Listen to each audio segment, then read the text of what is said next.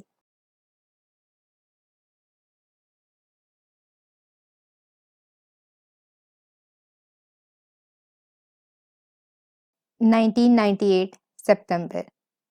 وہ اسے اچھی لگی تھی، بہت اچھی۔ کالج شروع ہوئے بھی عرصہ نہیں ہوا تھا، اسکول کی 10 سالہ لگی بندھی پابندی اور اساتذہ کی نگاہوں میں تلی ہوئی زندگی گزارنے کے بعد یہ آزاد فضا اور رنگین ماحول، اس کے ارد گرد سرسراتے آنچلوں اور ان کے ساتھ وابستہ توصیفی نگاہوں کی تعداد بھی بڑھ گئی تھی، لیکن اب بھی وہ وہی شاہریز تھا، لاابالی، ہنسمکھ اور اپنے کام سے کام رکھنے والا، زندگی اور جولانی سے بھرپور، سب سے خوش دلی سے بات کرنا اور سب کو خوش رکھنا۔ اس کو سب کا دل رکھنا آتا تھا، اس لیے کہ اس کا دل اب تک کسی پہ نہیں آیا تھا۔ 16 سالہ کی اس نوخیز عمر کے دھڑکتے نادان اور معصوم دل کو اندازہ تو اب بھی نہیں تھا کہ کیا اس کا دل اب بھی واقعی کسی پہ آ گیا ہے۔ اسے تو صرف اتنا پتا تھا کہ وہ اسے اچھی لگی تھی، پہلی نظر میں۔ سر جمال کی انتہائی بورنگ اور بے رنگ کیمسٹری کی کلاس میں جب وہ اپنی جمائیاں روک روک کر بے حال ہو چکا تھا اور ہائیڈروجن گیس کی اگلی اور پچھلی نسلوں سے لامتناہی حساب کتاب کی طویل لیکچر پر تقریباً اونگ رہا تھا، اس کے داخل ہونے سے جیسے یہاں سے وہاں تک رنگ بکھیر دیے تھے، ایسے رنگ جو اس نے آج تک نہ دیکھے تھے نہ محسوس کیے تھے، شوخ و شنگ، حسین، دل میں اتر جانے والے رنگ، دل کو چھو لینے والے رنگ۔ وہ کالج میں 2 ہفتے دیر سے آئی تھی، لیکن دیر آئی درست آئی۔ نہ آتی تو شاہریز کو کیسے پتہ چلتا کہ پہلی نظر کی محبت کس بلا کا نام ہے۔ صرف وہی نہیں، اس کی آمد پر کلاس میں بیٹھے تقریباً 2 درجن لڑکوں کی جھکی گردنیں اور سپاٹ چہرے جیسے کسی جادو کی چھڑی پھر جانے سے سنبھل گئے، سیدھے ہو گئے۔ کلاس میں ایک اندیکھی برقی لہر اور کچھ کچھ پساہٹ سی دوڑی، جسے سر جمال نے سر اٹھانے سے پہلے کچل دیا۔ وہ اس کے بیٹھ جانے پر اس کا تعارف کلاس سے کروایا، کچھ نام بتایا، کہاں سے آئی تھی، کیوں آئی تھی، وغیرہ وغیرہ، لیکن حیرت انگیز طور پہ شاہریز کو کچھ سنائی نہیں دیا۔ وہ پچھلی رو سے سب سے پہلی رو میں کھڑے اس کے نازک سے وجود اور اس وجود سے جڑی کھنکتی سحر انگیز آواز کی صرف گنگناہٹ ہی سن سکا۔ اس کا کندھے پر ایک طرف لامتناہی سے جھولتا ہلکے آسمانی رنگ کا دوپٹہ، اس کی گردن اور شانوں پر پھیلے ریشمی تراشیدہ بال اور جسم کے ساتھ لٹکتے سیدھے ہاتھ میں بندھی گھڑی کا نازک سا سلور اسٹرپ، جو اس کی کلائی گھمانے پر کبھی نظر آتا اور کبھی چھپ جاتا۔ اس کا وجود اور آواز دونوں اعتماد اور اپنے اوپر یقین سے پر تھے۔ اس کے کندھے سیدھے تھے، سر جمال کی طرف اٹھی اس کی گردن بتا رہی تھی کہ وہ ان کی آنکھوں سے آنکھیں ملائی کھڑی تھی۔ کچھ لمحوں کی تو بات تھی، جو وہ ختم کر کے بیٹھ بھی گئی، لیکن شاہریز کے کانوں میں اس کی آواز کی باز گشت گونجتی رہی۔ پھر اس کے بعد اس کے دل کو یہی آس رہی کہ اب وہ پھر کچھ کہے گی، پھر اس کے کانوں میں جل ترنگ بجیں گے، اور وہ اس سنسناہٹ سے محظوظ ہوتا رہے گا جو اس جل ترنگ کے ساتھ تھی۔ باقی سارا وقت وہ عجیب سی بکھلاہٹ زدہ خود فراموشی کا شکار رہا۔ سر کے کسی سوال کے جواب آج اس کا ہمیشہ تیار اور مستعد ہاتھ اٹھ نہ سکا۔ یوں لگا جیسے کیمسٹری اور اس سے جڑی باقیات سے اس کا کوئی واسطہ نہ ہوا۔ اسے کچھ ہوا تھا۔ سر جمال نے 2 مرتبہ پہلے کچھ الجھی اور پھر تنبی نظروں سے اس کی طرف دیکھا بھی تھا، لیکن اس پر جو نظر چھائی تھی اس کے اثر سے نکلتا تو کچھ اور دیکھتا، کچھ اور کرتا۔ یہ واردات اس کے لیے نہیں تھی، وہ جسے اپنے گھر آنے والے بے نام و نشان فون سننے کی کوئی حسرت نہیں تھی، جسے آس پاس اپنی ذات کے لیے پھیلی چاہت اور لگن سے کوئی دلچسپی نہیں تھی، وہ جو کئی الفت بھری نظروں اور بہت سی لگاوٹ بھری باتوں میں کچھ سمجھ کر کچھ بے سمجھے سنی انسنی اور دیکھی اندیکھی کر دیتا تھا، جو اپنے دوستوں کے معنی خیز اشاروں اور ذو معنی فکروں کو ہنس کر نظر انداز کر دیتا تھا، آج ایسے مارا گیا تھا کہ اسے خود ٹھیک سے خبر بھی نہیں ہوئی تھی۔ پیریڈ ختم ہونے کی بیل بجتی وہ چھلانگ مار کے اپنی کرسی سے اٹھا اور 2 صفحے پھلانگتا بالکل سر جمال کے سامنے جا کھڑا ہو گیا، جن کی میز کے عین سامنے وہ پری جمال بیٹھی تھی۔ اس کا چہرہ جو دروازے سے اندر آ کر اپنی کرسی پر بیٹھ جانے کی مختصر سے دورانیے میں ایک جھلک دکھا کر اس کے دل کی حالت کر گیا تھا، جسے وہ اب تک سمجھ نہیں پا رہا تھا، اب مکمل طور پہ اس کی نظروں کے سامنے تھا۔ وہ سامنے سر جمال کے کھڑا تھا، لیکن اس کی نگاہوں کی گوشوں کی زد میں وہ تھی۔ کھڑکی سے آتی سورج کی سنہری کرنوں نے اس کے سبھی چہرے کو اپنے گھیرے میں لیا ہوا تھا۔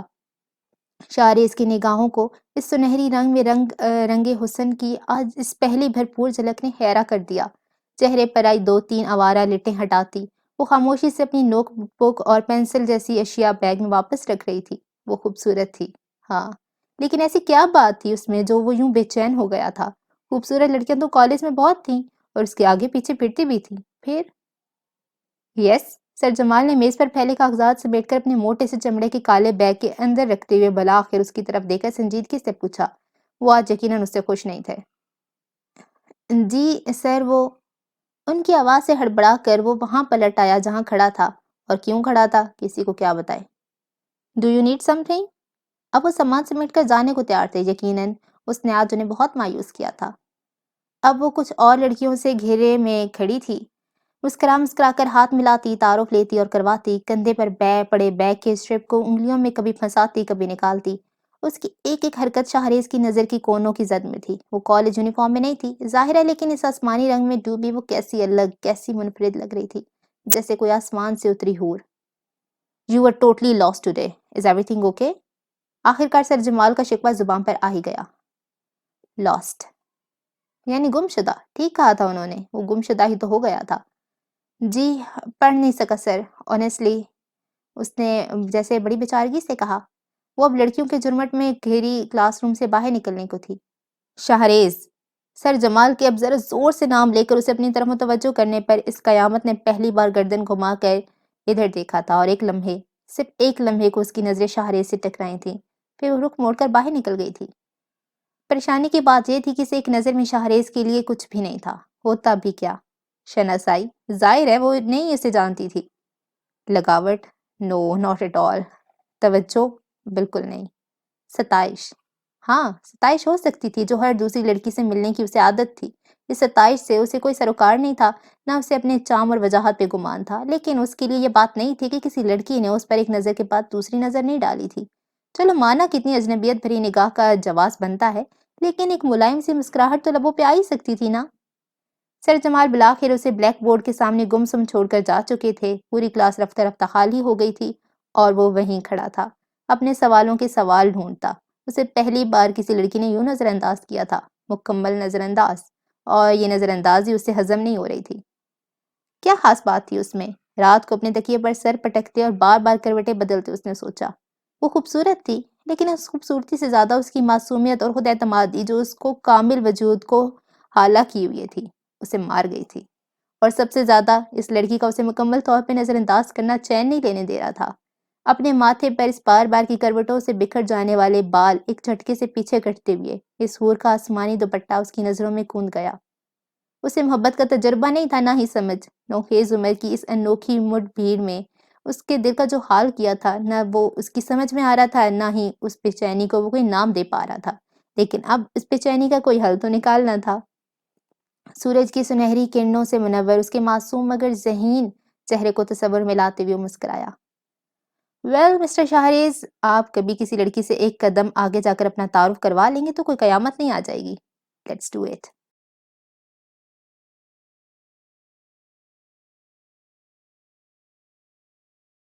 کچھ تھا جو اسے اس کمرے میں جانے سے روکتا تھا۔ وہ یہاں آیا تھا اس گھر میں کچھ دن گزارنے، جہاں اس کا ہنستا کھیلتا بچپن گزرا تھا، ماضی کچھ اوراق پر جمی وہ گرد جھاڑنے جس کے نیچے اس کے سوالوں کے جواب چھپے تھے، کوئی ایسا راز پانے جو نہ جانے تھا بھی یا نہیں۔ اور اس کا دل کہتا تھا کہ اگر کوئی راز تھا تو اس راز کی کڑیاں اسی کمرے سے جڑی تھیں جس کے سامنے وہ اس وقت کھڑا تھا، اس کے مرحوم بھائی کا کمرہ، جو بلند کوٹھی کی تیسری اور آخری منزل پر لیونگ روم سے ہوتی راہداری کے آخری سرے پر آتا تھا۔ یہ اس منزل کا وہ واحد کمرہ تھا جو اس کی حیات تک اس کے دم سے آباد تھا۔ باقی سارے کمرے فرنیچر سے سجے ضرور تھے، لیکن خالی اور بند تھے۔ شاہریز نے اس منزل پر یہ کمرہ اپنی مرضی اور ضد سے لیا تھا۔ اس سے پہلے وہ بھی دوسری منزل پر ماں باپ اور چھوٹے بھائیوں کے کمرے کے ساتھ ساتھ تھا، لیکن 14 سال کی عمر میں وہ یہاں اٹھایا تھا۔ شاید اسے آس پاس کا یہ خالی پن اور باقی گھر کے ہنگاموں سے دور الگ تھلگ رہنا تھا اچھا لگتا تھا، جو اس کی عمر کے حساب سے کچھ اتنا خلاف معمول بھی نہیں تھا۔ شاہ زیب کو اپنی ماں کا اس بات پر اکثر و بیشتر بڑبڑانا اور برا منانا اب تک یاد تھا کہ شاہریز کے کمرے تک آواز پہنچانا یا وہاں سے آواز آنا ایک مصیبت بن گیا تھا۔ اس کے گھر میں موجود ہونے یا نہ ہونے کا پتہ چلانا صرف اسی وقت ممکن تھا جب کسی نوکر کو اس کے کمرے تک دوڑ لگوائی جائے، اور شاید یہی پوشیدگی شاہریز کا مقصد بھی تھا۔ کمرے کے دروازے کے باہر راہداری کی دیوار کے ساتھ رکھی بیضوی نصف اونچی سی لکڑی کی میز پر رکھا کانسی کا خوبصورت مجسمہ اب تک اسی طرح رکھا تھا، ایک خوبصورت بچے کا اڑتا ہوا سا لبادہ اوڑھے خوبصورت لمبے بکھرے بالوں والا مجسمہ۔ شاہ زیب کو اب تک یاد تھا کہ اس کا بھائی کے کمرے کی طرف آنے کا اتفاق ویسے ہی بہت کم تھا، اور جو تھوڑا بہت ہوتا بھی تھا تو وہ اس مجسمے کی طرف دیکھنے سے الامکان گریز کرتا تھا۔ اس مجسمے کی آنکھیں اسے اپنے اوپر ایسی گڑی ہوئی محسوس ہوتی تھیں کہ وہ اس سے بچتا اور نظریں چراتا ہوا گزر جاتا۔ اس منزل کے سناٹے، نیم تاریکی اور خاموشی سے وہ ویسے ہی گھبراتا تھا۔ اسے سمجھ میں نہیں آتا تھا کہ آخر بھائی اس کی طرح امی اور بابا کے آس پاس کسی کمرے میں کیوں نہیں رہتے، اور اگر وہ یہاں رہتے ہی ہیں تو اکیلے کیوں انہیں ڈر نہیں لگتا، اس سنسان اور اجاڑ منزل پر تن تنہا رہنے والا اس کا بہادر اور جری بھائی۔ کمرے کی لکڑی کے مضبوط بند دروازے کے سامنے کھڑے کھڑے ان کچھ لمحوں میں نہ جانے کیا کیا اس کی نظروں اور ذہن کے پردوں کے سامنے سے گزر گیا۔ اس کا اس دروازے کے باہر اپنے بھائی کو اس کے وعدے یاد دلانے کے لیے باہر کھڑے ہو کر اسے پیٹنا، بھائی کا دروازہ کھول کر اسے ہاتھ پکڑ کر اندر گھسیٹ لینا، یا باہر آ کر اس کا ہاتھ پکڑ کر سیڑھیوں سے چھلانگیں مارتے نیچے اترنا، یا پھر خاموشی سے ذرا سا دروازہ کھول کر اسے ہاتھ ہلا کر واپس جانے کا کہنا، اور پھر دھیرے سے دروازہ دوبارہ بند کر لینا۔ اس کی موڈے بھائی کی شخصیت کے دو مختلف پہلوؤں کی یادیں۔ یہ کمرہ اس منزل کے دوسرے کمرے کی طرح مکفل تھا۔ اسے یاد نہیں تھا کہ اس کمرے کو آخری بار اس نے کب کھلا دیکھا تھا۔ بھائی کی وفات کے کچھ دن بعد ہی اسے صفائی کروا کے لاک کروا دیا گیا تھا، اور اس کے بعد سے یہ آج تک بند تھا۔ بابا کے ساتھ لگنے والے کبھی کبھار کے ایک دن کے چکروں میں نہ جانے بابا کبھی ان کمروں میں جھانکنے کی کوشش کی تھی، نہ اس سے اس قسم کی کسی حرکت کی امید کی گئی تھی۔ دیکھا جائے تو وہ دورے پہلی منزل اور گھر کے سامنے کے باغ میں رکھے کین کے فرنیچر تک ہی محدود رہتے تھے۔ پورے گھر کی طرح اس منزل کی چابیاں بھی الہی بخش کے قبضے میں تھیں اور اس سے اس کمرے کی چابی حاصل کرنا بھی ایک مرحلہ تھا۔ منصور صاحب نے جہاں اسے اور رتی رتی ہدایات دی تھیں، ان میں شاید ایک ہدایت یہ بھی تھی کہ شاہ زیب کے اس کمرے میں جانے کی متوقع خواہش اور چابی کے حصول کا الامکان ٹالا جائے۔ یوں الہی بخش کے چابی کھو جانے اور پھر ڈھونڈنے میں ایک دن ضائع کرنے کے بیکار بہانوں کے بعد شاہ زیب نے اسے بٹھا کر اس سے سیدھے سیدھے بات کی تھی۔ یہ گھر اس کا تھا اور اس وقت جب وہ وہاں پہنچا ہوا تھا، اس گھر کے ملازمین کا وہی مالک و مختار تھا۔ اس کی بات کو ٹالنا اور ہیلے بہانے بنانا الہی بخش کے لیے بھی سود مند نہیں تھا۔ چھوٹے صاحب کو چابی ہر قیمت پر چاہیے تھی اور وہ اس گھر کے بیٹے تھے۔ بڑے صاحب کا کہا مانا جانے کی نتیجے میں اس کی تو نوکری جاتی، چھوٹے صاحب کا کیا بگڑنا تھا جب وہ یہ بھی کہہ رہے تھے کہ ساری ذمہ داری ان کے اوپر ہے۔ یوں اس نے وہ بڑا سا چابیوں کا گچھا تھوڑی دیر میں خاموشی سے لا کر شاہ زیب کے حوالے کر دیا تھا۔ ان بھاری بھرکم بڑی بڑی سیاہی مائل سلور چابیوں کے اس پورے گچھے میں اس کا کوئی سروکار نہیں تھا۔ اسے صرف ایک کمرے کی چابی چاہیے تھی جو اس نے نکلوا کر اپنے ہاتھ میں لے لی تھی۔ اب وہ تنہا اکیلی چابی اس کی مٹھی میں دبی تھی، یوں جیسے وہ کسی رازوں سے بھرے بڑے سے باکس کی چابی ہو جس کے کھلتے ہی اس کے سارے سوالوں اور ظلموں کے جواب اس کے آس پاس بکھر جائیں گے۔ جانے کب سے چپ چاپ کھڑا تھا وہ، اپنے آپ کو جیسے کھل جا سم سم کہنے کے لیے راضی کرتا، سمجھاتا، ہمت جمع کرتا۔ بالآخر اس نے آہستہ سے چابی تھامی اور اسے ہول میں ڈال کر گھما دیا۔ ہلکی سی کلک کی آواز کے ساتھ ہی برسوں کا جڑا قفل کھل گیا۔ دروازہ کھولنے کے لیے اس نے اپنی انگلیاں لوہے کے بھاری سے ہینڈل پر رکھیں جو غیر متوقع طور پر اتنا سرد تھا کہ اسے جھجری سی آ گئی۔ اس جھرجری کو سر چٹک کر دور بھگاتی اس نے پھر ہینڈل کو پورا گھما کر دروازہ کھولنے کو ہلکا سا دھکا دیا۔ 15 سال سے بند مقفل دروازہ ہلکی سی چرچراہٹ کے ساتھ کھل گیا۔ وہ اس کمرے میں آخری بار کب آیا تھا اسے بالکل یاد نہیں تھا۔ اس کا بھائی اس دنیا سے جانے سے کچھ دن پہلے تک اپنے اسی موڈ میں تھا جس سے اسے وحشت اور بوریت ہوتی تھی۔ خاموش، اپنے خول میں بند، ناراض ناراض اور خفا خفا سا بھائی۔ یوں بھائی سے اس کے کمرے میں ہونے والی کبھی کبھار کی ملاقات اس زمانے میں بالکل ہی نہیں ہوئی تھی، نہ اس کا اس طرف سے گزر ہوا تھا۔ کمرے کے اس پار اندھیرا تھا، گپ اندھیرا۔ راہداری کے باہر دن میں بھی جلتے تیز پیلی روشنی بکھیرتے جا بجا لگے بلبوں کی اس پار یہ اندھیرا بہت نمایاں تھا۔ ایک قدم کمرے کے اندر رکھتے ہی اس اندھیرے کے ساتھ ساتھ دور دور تک پھیلی مانوس اور جانی پہچانی خوشبو اس کی ناک میں در آئی۔ مدت سے بند کسی جگہ کی کسیلی کثیف بو کے اندر اندر گھلی اس خوشبو سے جیسے اس کی جنم جنم کی آشنائی تھی۔ اس ایک لمحے کو یوں لگا جیسے وہ وہی 9 سال کا بچہ ہے جو اپنے بھائی کو ایک گہری نیند سے جگانے کے لیے یہاں کھڑا ہے، اور اس کا بھائی ابھی اس اندھیرے کی چادر کو پھاڑ کر چھلانگ مار کر اس کے سامنے خوش باش آ کھڑا ہوگا اور اس کے بال بکھیر کر اس کا ہاتھ پکڑ کر ہنس کر کہے گا، لیٹس گو بڈی۔ کیسی خوشبو تھی یہ، اس کے ہلکے سے لرزتے وجود کو اپنی لپیٹ میں لیتی، اس کے احساس کو چھوتی خوشبو، کمرے کی لکڑی کے فرنیچر کی بو اور مدت سے بند کی رکی ہوئی ہوا کی بو کے درمیان گھلی بہت ہلکی سی معمولی سی خوشبو۔ یہ اس کے بھائی کی خوشبو تھی جب اسے اپنی باہوں میں لپیٹ کر زبردستی اپنے سینے میں گھسا لیتا تھا اور اس قید سے نکلنے کی کوشش کرتے شاہ زیب کے چھوٹے چھوٹے بے ضرر سے مکوں کو ہنس ہنس کر روکے جاتا تھا، تو اس کے بدن سے پھوٹتی یہ خوشبو اسے کتنی اچھی لگتی تھی۔ اس خوشبو سے تو وہ اپنے بھائی کو بند آنکھوں سے بھی پہچان سکتا تھا۔ اس کی یہ خوشبو سونگھتے وجود کی بند آنکھیں کب گیلی ہو گئیں اسے پتہ بھی نہیں چلا۔ گالوں پر بہتے آنسوں کا احساس ہوتے ہی اس نے ہڑبڑا کر آنکھیں کھول دیں اور اپنی ٹی شرٹ کی آستین سے انہیں رگڑ کر پونچھ ڈالا۔ وہ اب تک کھلے دروازے میں کھڑا تھا اور اس کے آس پاس اب بھی وہی پر اسرار گپ اندھیرا پھیلا تھا۔ اپنی اس اندھیرے سے مانوس ہوتی آنکھوں کو جھپکتے ہوئے دیوار پر سیدھا ہاتھ پھیلا کر اس نے ٹٹول کر بجلی کا سوئچ تلاش کیا اور لائٹ جلا دی۔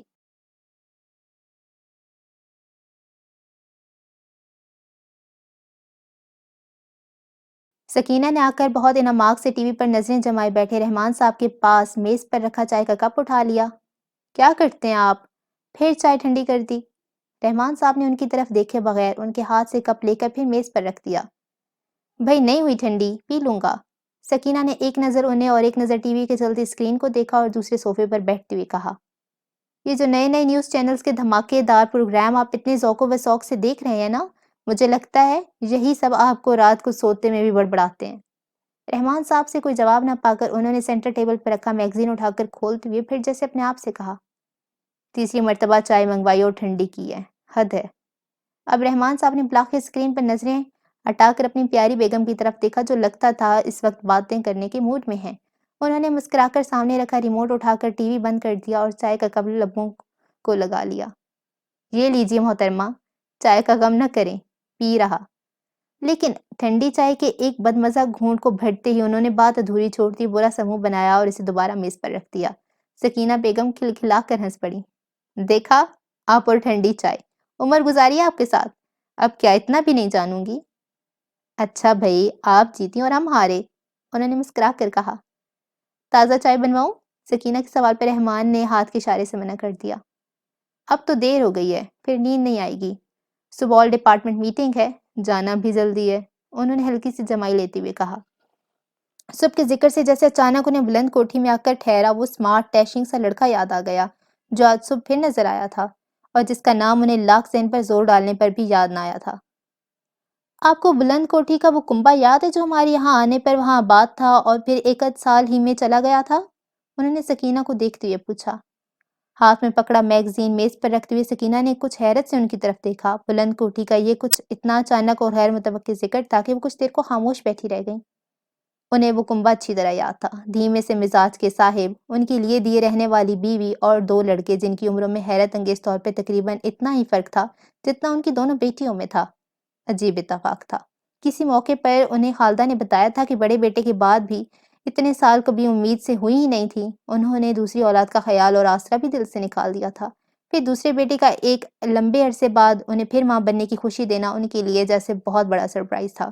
ایسا سرپرائز جس کے لیے ذہنی طور پر وہ تیار تھی نہ ان کے میاں۔ ان کی یہ بات سکینہ کو جیسے خود پر گزری کہانی لگی تھی۔ فرق صرف اتنا تھا کہ نتاشا اور دانیہ کے درمیان ان کی امید متعدد بار بندی تھی لیکن گود نہ بھر سکی تھی۔ اس تقریباً ایک سوا سال کے پڑوسی ہونے کے عرصے میں ان دو کنبوں کی دوستی ایک خاص حد تک آگے نہیں بڑھ سکی تھی، حالانکہ بچوں کی عمریں ساتھ کی تھیں۔ شاید لڑکے اور لڑکیوں کا فرق ہونے کی وجہ سے، وجہ کچھ بھی ہو لیکن دونوں طرف ایک دعوت، کس تقریب کا بلاوا، کسی خاص کھانے کا تبادلہ اور بس، اس سے زیادہ ان سے ملنا جلنا نہ پڑ سکا۔ انہیں خالدہ بیگم سے ایک ملاقات کے بعد یہ اندازہ ہو گیا تھا کہ وہ بہت خوش اخلاق، رکھ رکھاؤ والی لیکن لیے دیے رہنے والی خاتون ہے۔ گھر، بچے، شوہر، ان کی باتیں ان کی زندگی سے محور کے گرد گھومتی تھیں۔ وہ بہت زیادہ گھلنے ملنے والی سوشل سی خاتون نہیں تھیں، اس لیے سکینہ کی بھی ان سے دوستی بس یوں ہی سی رہی۔ گھر کے مردوں کی دوستی تو ویسے بھی اپنی بیگمات کی مرہون منت ہوتی ہے، لہٰذا وہاں بھی حالات ایسے ہی رہے۔ کبھی کبھار کی باقاعدہ یا باہر آتے جاتے ہو جانے والی اتفاقیہ ملاقات، اور بس۔ شاید کچھ عرصہ اور ساتھ رہتا تو دوستی بھی کچھ آگے بڑھ جاتی، لیکن بلند کوٹھی میں ہونے والی ان کی جوان بیٹی کی ناگہانی موت نے حالات کا رخ کچھ اس تیزی سے تبدیل کیا کہ وہ آنن فانن یہاں سے کوچ کر گئے۔ سکینہ کو خالدہ کی محتاجی اور بستر پر پڑ جانے کا واقعی بہت دکھ ہوا تھا۔ انہوں نے ان سے کئی بار ملنا چاہا لیکن خالدہ کے شوہر نے ہر بار کوئی نہ کوئی بہانہ بنا کر انہیں ٹال دیا اور اس طرح وہ خالدہ سے کبھی مل نہ سکیں اور یہاں سے چلی بھی گئیں۔ عجیب معمہ خاندان تھا۔ ہاں یاد ہے، انہیں کیسے بھول سکتی ہوں؟ کیوں؟ سکینہ نے ان کی طرف سوالیہ نظروں سے دیکھتے ہوئے بالآخر کہا۔ انہیں کیسے بھول سکتی ہوں؟ سلیمان صاحب جانتے تھے کہ اس بات سے ان کا کیا مطلب ہے۔ پڑوس میں ہوئی سلمناک جوان موت کا جو اثر ان کے کنبے پر پڑا تھا وہ کوئی بھولنے کی بات نہیں تھی۔ ان کی حساس بڑی بیٹی نے اس بات کا اثر اپنے دل و دماغ پر ایسا لیا تھا کہ وہ ہاتھوں سے نکلنے لگی تھی۔ اس وقت اس لڑکے کے کالج کے تمام نوجوان لڑکے اور لڑکیوں کا برا حال تھا۔ کئی دن تک بلند کوٹھی کا پچھلا باغ ان سوگوار طالب علموں سے بھرا رہا تھا۔ وہ لڑکا یقیناً بہت مقبول اور ہر دل عزیز تھا جو اس کے لیے پورا کالج امڑ آیا تھا۔ لیکن ان کی نتاشا اس کی موت کا اتنا اثر لے گی اس بات کو انہیں اندازہ نہیں تھا، شاید اس لیے کہ وہ ایک ہی کالج میں پڑھنے کے علاوہ پڑوسی بھی تھے اور ایک دوسرے کے گھر کبھی کبھار آنا جانا اور جان پہچان تھی۔ اس ساری صورتحال میں اس غریب لڑکے یا اس خاندان کا قصور نہیں تھا، لیکن اپنی بیٹی کو یوں ہوش و خرد سے بیگانہ ہوتے دیکھنا، وہ کبھی کبھی صرف نتاشا کی ماں بن کر بڑی خود غرضی سے سوچتی تھیں اور رحمان صاحب کے سامنے اس کا اظہار بھی کرتی تھیں کہ کاش وہ اس خاندان کے پڑوس میں آ کر نہ بستے اور اس خاندان کی منحوسیت دیواریں پھلانگ کر ان کے ہنستے بھستے گھر میں آ کر ڈیرے ڈالتی۔ سچ تو یہ ہے کہ اس کنبے کے یہاں سے چلے جانے کا سن کر انہوں نے سکون کی سانس لی تھی، ورنہ اس زمانے میں بہت ہی سنجیدگی سے گھر بدلنے کا سوچنے لگے تھے۔ ان کا چھوٹا بیٹا آج کل کوٹھی آیا ہوا ہے، میں نے کئی بار اسے آتے جاتے دیکھا ہے، نام مجال ہے جو مجھے یاد آ جائے، رحمان نے سکینہ کی طرف امید نظروں سے دیکھتے ہوئے کہا۔ سکینہ کو وہ گول مٹول سا پیارا چلبلا بچہ یاد آ گیا جو اپنی ماں کے پہلو سے لگا اپنی بڑی بڑی خاموش آنکھوں سے ٹکر ٹکر یہاں وہاں دیکھے جاتا تھا۔ اپنے بڑے بھائی سے بہت مشابہ تھا اور اس کا لاڈلا بھی بہت تھا۔ انہیں یاد تھا کہ جب انہوں نے پہلی بار اس خاندان کو اپنے ہاں دعوت دی تو کھانے سب سے زیادہ اسے اپنے بڑے بھائی کے برابر بیٹھنے سے دلچسپی تھی، اور بڑا بھائی بھی اپنی پلیٹ سے زیادہ اس کی پلیٹ میں کھانا ڈالنے اور اسے پوچھنے میں مصروف رہا تھا۔ انہیں دونوں بھائیوں کی یہ محبت اور لگاوٹ بڑی اچھی اور پیاری لگی تھی۔ ان کی دونوں بیٹیوں میں بھی پیار اور دوستی تھی، لیکن اس حد تک نہیں۔ نتاشا کا اپنی ذات سے بچ جانے والا واقعہ دانیہ کو مل جایا کرتا تھا۔ انہوں نے ذہن پر زور ڈال کر نام یاد کرنے کی کوشش کی۔ نام تو کچھ بڑے بھائی سے ملتا جلتا ہی تھا۔ شہباز نہیں، شہزیب۔ شہزیب نام تھا اس بچے کا۔ انہیں کچھ کوشش کے بعد یاد آ گیا تھا۔ بالکل یہی نام تھا، شہزیب۔ رحمان نے اپنے ماتھے پر ہاتھ مارتے ہوئے اپنی بیگم کو توصیفی نظروں سے دیکھا۔ میں سوچ رہا تھا کہ کسی دن اس بچے کو کھانے پر بلا لیں، ملاقات بھی ہو جائے گی، پرانی جان پہچان کا حق بھی ادا ہو جائے گا۔ نہ جانے کتنے دن یہاں ہے۔ سنا ہے کہ کوٹھی پر کچھ کام وغیرہ کروانے کے سلسلے میں آیا ہوا ہے۔ سچ پوچھا جائے تو سکینہ اس بات پر کچھ جذبز ہوئی۔ نہ جانے اس خاندان کے حوالے سے اس کے دل میں کیا کیا وہمیں بیٹھ گئے تھے۔ جو گزر گیا تھا، گزر چکا تھا۔ کہیں اس لڑکے کی یہاں آمد اور ملنے جلنے سے پھر تازہ نہ ہو جائے، پھر ان کی خدا خدا کر کے اپنی مرکز پر پلٹی زندگیاں تتر بتر نہ ہو جائیں۔ لیکن اسے نہ پوچھنا اور نہ بلانا بھی بد اخلاقی تھی، اور بد اخلاق وہ ہرگز نہیں تھی۔ اگر وہ کچھ دن کو ہی آیا تھا تو ملاقات زیادہ سے زیادہ کتنی بار ہو سکتی تھی؟ ٹھیک ہے، دیکھ لیں، اچھے عرصے بعد اس خاندان کی خیریت بھی مل جائے گی۔ اوکے دین، اب نظر آیا تو بات کرتا ہوں۔ رحمان صاحب کہہ کر اٹھ کھڑے ہوئے۔ ان کے سر پر صبح ہونے والی میٹنگ سوار تھی۔ انہیں سیڑھیاں چڑھتے دیکھتی سکینہ تھوڑی دیر چپ چاپ وہیں بیٹھی سوچتی رہیں، اس لڑکی کی آمد نتاشا پر کیا اثر ڈالے گی؟ کہیں کچھ پھر الٹا سیدھا نہ ہو گیا تو؟ لیکن اب نتاشا بھی وہ 15 سال پہلے والی لاؤبالی نوخیز نتاشا نہیں تھی۔ اس میں عمر کے ساتھ ساتھ اور اس کٹھن اور مشکل وقت گزارنے کے بعد اتنی تبدیلی آئی تھی کہ وہ جیسے ایک نئے سانچے میں ڈھلی نتاشا ہو گئی تھی۔ دھیمے مزاج کی، سنبھل کر بات کرنے والی، خیال اور محبت سے پر نتاشا اپنے وہموں کو جھٹک کر وہ ٹیبل پر رکھی چائے کی پیالی اٹھاتی ہوئے جیسے اپنے آپ کو سمجھاتی اٹھ کھڑی ہوئی۔ سب ٹھیک رہے گا انشاءاللہ۔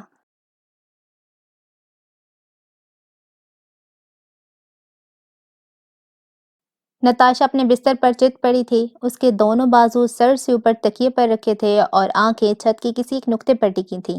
ایک ٹک۔ اس کا دل اب تک معمول پر نہیں آیا تھا اور بدن پہ وہی گھبراہٹ طاری تھی جس کا توڑ کا کوئی سرا اس کے ہاتھ نہ آتا تھا۔ آج کیا ہوا تھا؟ آج وہ کس سے ملی تھی؟ آج اچانک اس کے سامنے کون آ گیا تھا؟ اسے کہاں سے جواب ملتا؟ اور اپنے آپ سے پوچھ پوچھ کر وہ تھک چکی تھی۔ وہ آج صبح کتنی خوش تھی۔ اس کے اسکول کے نادرہ اور غریب بچوں کا رزلٹ بہت اچھا آیا تھا۔ ایسے گھروں کے بچے جن کے لیے واجبی سی تعلیم کا حصول ہی ایک خواب تھا، جب اتنی اچھی اور معیاری درسگاہ سے پڑھ کر نکلتے تھے تو ان کے ساتھ ساتھ اس کی خوشی بھی دیدنی ہوتی تھی۔ ان کے پاس ہو جانے کے انعام کے طور پر دونوں بہنوں نے حسب معمول رات گئے تک بیٹھ کر چھوٹی چھوٹی خوبصورت باسکٹس تیار کی تھیں جن میں اسکول میں استعمال ہونے والی اسٹیشنری سے لے کر چاکلیٹس اور کینڈی بھی ملفوف تھیں۔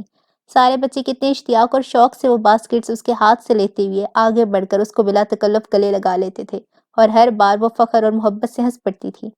سارا دن کے اس ہنگامے کے باوجود دوپہر کو گھر پہنچنے پر تھکن کا شائبہ بھی اس کے وجود پر نہ تھا۔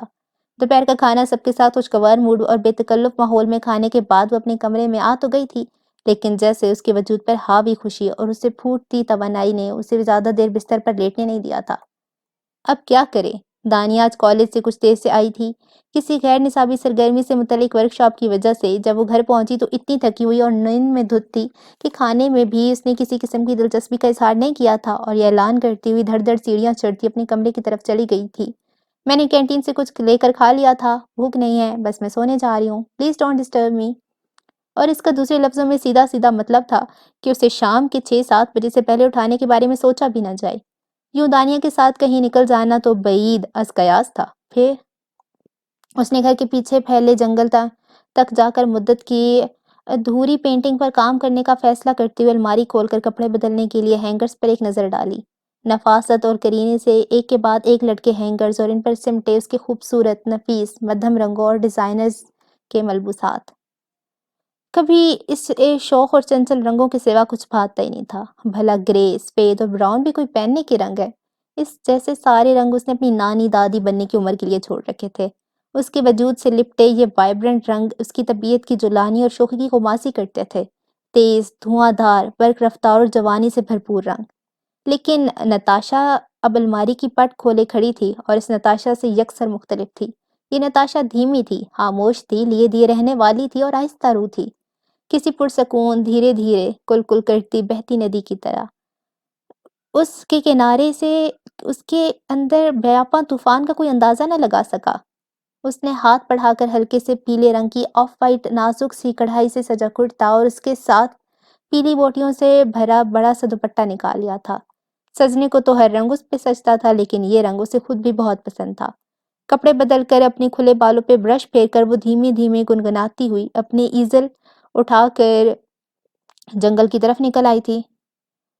آنٹی نور جہاں والے لٹکتے پل کے سامنے دانیہ کے الفاظ اس کے ذہن میں گونجے اور اس کے ہونٹوں پر مسکراہٹ بکھیر گئے۔ اس منظر کی پینٹنگ تقریباً مکمل تھی، بس کچھ وقت اور دینے کی ضرورت تھی، جو اسکول کی مصروفیات کے باعث وہ پچھلے دنوں نہیں دے پائی تھی۔ اس نے پینٹنگ کو آج ختم کرنے کا مصمم ارادہ کرتے ہوئے برش اٹھایا ہی تھا، اسے یوں لگا جیسے جنگل میں کہیں دور سے آتی گٹار کی آواز اس کی سماعت سے ٹکرائی ہو۔ گٹار؟ یہاں؟ اس نے سر جھٹک کر اسے اپنا واہمہ تصور کرتے ہوئے پھر برش اٹھایا، لیکن ہوا کے دوش پر اس بار بجتے گٹار کی آواز زیادہ واضح نمایاں تھی۔ کوئی جنگل میں کسی خوبصورت دھن کو بار بار شروع کر کے شاید گٹار کی ٹیوننگ کر رہا تھا۔ نتاشا نے کچھ اس طرح گردن آگے کی طرف بڑھا کر جنگل میں جھانکنے کی کوشش کی جیسے وہ گٹار بجانے والا یا والی اسے کہیں سامنے ہی نظر آ جائیں گے، لیکن اب دوسری طرف بالکل خاموشی تھی۔ نتاشا کو اب بھی گمان تھا کہ یہ یا تو اس کی سماعت کا دھوکہ تھا یا پھر کسی کا ریڈیو کہیں نزدیک ہی اپنی تانیں بکھیر رہا تھا۔ اپنی پینٹنگ مصروف ہو کر تھوڑی دیر میں اس کے ذہن سے یہ گٹار اور اس سے منسلک کوئی بھی دیدہ و نادیدہ ہستی بالکل نکل چکی تھی، جب کوئی سامنے کے گھنے اور تناور درخت کی زمین بوس سے شاخیں اور پتے ہٹا کر اچانک پل کی اس طرف اس کے سامنے آ کھڑا ہوا تھا۔ اس کے کندھے پہ گٹار لٹکا تھا اور وہ بھی اس جنگل کی ویرانے میں۔ اس کسی کے یوں غیر متوقع مل جانے پر کچھ حیران سا کھڑا تھا۔ نتاشا کی اس پر پڑنے والی پہلی نظر جیسے اس کی اگلی سانس اس کے سینے سے کھینچ کر نکال لی گئی تھی۔ پینٹنگ میں مہارت سے سٹروکس لگاتا برش اپنی جگہ منجمد ہو گیا تھا اور وجود پر لرزہ طاری ہو گیا تھا۔ بے یقینی اور ششت رہ جانے والی کیفیت کی غمازی کرتی اس کی پھیلی کھلی آنکھیں، پھر ان پھٹی آنکھوں میں دھیرے دھیرے خوف درایا۔ اب وہ کانپ رہی تھی۔ ہیلو، اس سے کچھ فاصلے پر کھڑے شخص نے اب 2 قدم آگے بڑھا کر اس کی طرف دیکھتے ہوئے کہا۔ خدایا، اس کا وجود اور اس کی آواز! نتاشا کی آنکھیں مزید پھیل گئیں۔ دھڑ دھڑ کرتے دل کے ساتھ لرزتے ہاتھوں سے برش پھسل کر زمین پر جا رہا تھا۔ اس کی ٹانگوں سے گویا کسی نے طاقت نچوڑ لی تھی۔ اس کے لیے کھڑا ہونا دشوار ہو رہا تھا۔ لگتا تھا اب کسی بھی لمحے وہ چکرا کر گر جائے گی۔ ایسا لگتا تھا جیسے اس نے کوئی بھوت دیکھ لیا ہو جو ماضی کے جھروکوں سے نکل کر پھر اسے ڈرانے، وحشت زدہ کرنے اس کے سامنے آ کھڑا ہوا ہو۔ اوہ سوری، میرا مقصد آپ کو پریشان کرنا۔ وہ شخص شاید خوش اخلاقی میں اس کا گرا برش زمین سے اٹھانے کو کچھ اور آگے بڑھا، لیکن اس کے مزید نزدیک پہنچنے سے پہلے وہ پلٹ کر گھر کی طرف دوڑ لگا چکی تھی۔ اس کے بال جنگل کی تیز ہوا میں اڑ رہے تھے اور بڑا سا آنچل کندھوں سے سرک کر کہیں گر گیا تھا، لیکن اسے پیچھے نہیں دیکھنا تھا۔ جیسے وہ پیچھے مڑ کر دیکھے گی تو یہ آسیب اسے پتھر کا کر دے گا۔ وہی جانی پہچانی مانوس آواز اس کا پیچھا کر رہی تھی۔ سنیے، hello, I am sorry, I didn't mean to scare you. اس نے بھاگتے بھاگتے اپنی دونوں کانوں کو ہتھیلیوں سے جکڑ کر بند کر لیا تھا، جیسے اس آواز کو اپنے وجود کے اندر داخل ہونے سے روکنا چاہتی ہو، لیکن وہ اب بھی آ رہی تھی۔ وہ اب بھی اسے روک رہا تھا، وہ لا رہا تھا۔ کون تھا وہ کس سے ملی تھی؟ کون اس کے سامنے اس مرکزی شام کے دھندلکوں میں آ کھڑا ہو گیا تھا، جس پر پڑی پہلی نظر میں اس کے اعصاب کے پرخچے اڑا کر لے گئی تھی، جسے اس نظر میں وہ بہو وہی لگا تھا جس کے نام کے سائے سے بھی وہ دور بھاگ جانا چاہتی تھی، جس کی یاد کی پرچھائیں بھی اپنے نزدیک نہیں آنے دینا چاہتی تھی۔ اس نے اپنی پتھرائی ہوئی خشک جلدی آنکھیں بالآخر موندتے ہوئے کروٹ لے لی۔ اپنے کمرے کی تنہائی میں اس ہیجانی کیفیت سے نکلنے کے بعد جو اس پہ ساری شام اور شب کے بیشتر حصہ طاری رہی تھی، اسے رفتہ رفتہ اس حقیقت کا اندازہ تو ہو گیا تھا کہ وہ نہیں تھا جو وہ پہلی نظر میں سمجھی تھی۔ یقیناً نہیں تھا، لیکن اس سے اتنا مماثل، اتنا ملتا جلتا، اتنا مشابہ کون تھا آخر؟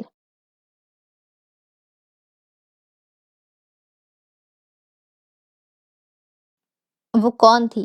بھائی کے کمرے کے پیچھے پھیلے جنگل کی طرف کھلنے والی دیوار کی کھڑکی میں کھڑے شاہزیب نے پھر اپنے آپ سے سوال کیا۔ کل شام اس کی طبیعت کچھ اداس سی تھی۔ وہاں کو روز دیکھنے اور پوچھنے کی عادت پوری نہ ہونے کی وجہ سے اس کے اندر بے چینی سی بڑھ رہی تھی۔ بابا سے روز بات ہو رہی تھی، ان کی خیریت بھی باقاعدہ مل رہی تھی۔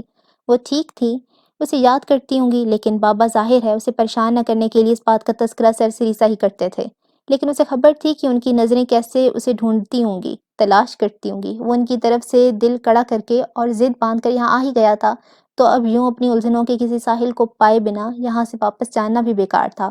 لیکن اب اپنے اس دل کا کیا کرے جو ایسی بیمار اور آزار ماں کو یوں چھوڑ کر نکل آنے پر نادم اور پشیماں تھا۔ کل سارا دن وہ 2-3 مستریوں اور پلمبر کے ساتھ کوٹھی کی جگہ جگہ سے جھڑتی مخدوش ہوتی دیواروں اور رستے، ٹوٹتے پائپوں کی شروع کرواتی ہوئی مرمت اور تشخیص میں مصروف رہا۔ شام کو نہا دھو کر اور الہی بخش کے باوجود ہزار بار منع کرنے کے پیش کی جانے والی پرتکلف چائے سے فارغ ہو کر اس کے پاس کچھ کرنے کو خاص نہیں تھا، اور ہوتا بھی تو اب اس کا مزید کام کرنے کا کوئی موڈ نہیں تھا۔ بھائی کے کمرے میں جانے کو نہ جانے کیوں وہ اب تک کہیں نہ کہیں مصروف رہ کر پچھلے کچھ دن سے ٹال رہا تھا، اور یوں بھی اس اداس بھری شام اس طرح کی مزید اداس کر دینے والی کوئی سرگرمی اس کے حق میں ہرگز نہیں تھی۔ یوں اپنا گٹار اٹھا کر ٹہلتا ہوا پہلے گھر کے بائیں باغ اور پھر وہاں سے باڑ کے اندر لگے چھوٹے سے لوہے کے گیٹ کو کھول کر جنگل کے اندر جاتی پگڈنڈی پر نکل آیا تھا۔ یہ پکڑنڈی کس قدر خوبصورت اور پرپیس تھی، اس کا اندازہ دور سے دیکھ کر اسے کبھی نہیں ہوا تھا۔ اس کے آس پاس پھیلے دور دور تک کھڑے تناور دیواس درخت، ان کی زمیں بوس جھومتی شاخیں، اس شاخوں سے چھن چھن کر آتی سورج کی مدھم پڑتی روشنی، اور تنوں سے لپٹی امر بیل اور خوبصورت پھولوں کی بیلیں تو ان میں لپٹی پر اسرار اور وقار۔ اسے افسوس سا ہوا کہ اب تک یہاں کیوں نہیں آیا تھا۔ اس بگڑ ندی پر خوبصورت صبح سویرے کی جاگنگ کس قدر پرسکون اور روح پرور تھی۔ اس نے آسمان کی وسط میں جھومتے ان درختوں کی توانائیوں کو دیکھتے ہوئے سوچا۔ دور 4 قدم اٹھا کر اس نے ایک گھنے درخت کے نیچے رکھے بڑے سے پتھر پر بیٹھ کر گٹار کندھے سے اتار کر ہاتھ میں لے لیا۔ سبک رواں ٹھنڈی ہوا کا جھونکا اپنے چہرے پر محسوس کرتے ہوئے اس نے سرور سے آنکھیں بند کیں اور گٹار کے تاروں کو ہلکے سے چھیڑا۔ اس نے عرصے بعد اپنی اس دوست کو ہاتھ لگایا تھا اور لگتا تھا کہ اپنی اس ناقدری اور اس طرح اس بے طویل بے نیازی پر وہ کچھ ناراض تھا کہ سر ٹھیک سے لگ نہیں رہی تھی۔ اپنی کئی بار کی بجائی پسندیدہ دھن اس نے کئی بار نئے سرے سے چھیڑی شروع کی، لیکن گٹار آؤٹ آف ٹیون تھا۔ اس نے ٹیوننگ کی اس کو ٹائٹ اور ڈھیلا کر کے مسئلہ حل کرنے کی کوشش کی، لیکن وہ ناراض کا ناراض ہی رہا۔ اس نے کچھ ہلکی سی جھنجھلاہٹ کے ساتھ گٹار بجانے کا ارادہ ترک کرتے ہوئے اسے دوبارہ کندھے پر ڈال کر آس پاس دیکھا، اور پھر بہتی ندی کے پانی کے ساتھ ساتھ کچھ اور ٹہل کرنے کا ارادہ کر کے اٹھ کھڑا ہوا۔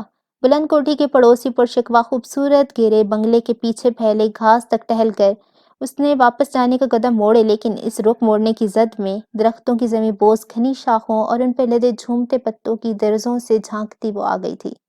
اگر ماورائی مخلوقات یا جنوں اور پریوں پر یقین رکھنے والا ہوتا تو یقیناً اس ویرانے میں گردن جھکائے اڑتے ریشمی خوبصورت بالوں اور سورج کی ڈوبتی سنہری اور روپہلی کرنوں میں نہائی وہ سنگ مرمر کی مورت اسے کوئی پری ہی لگتی۔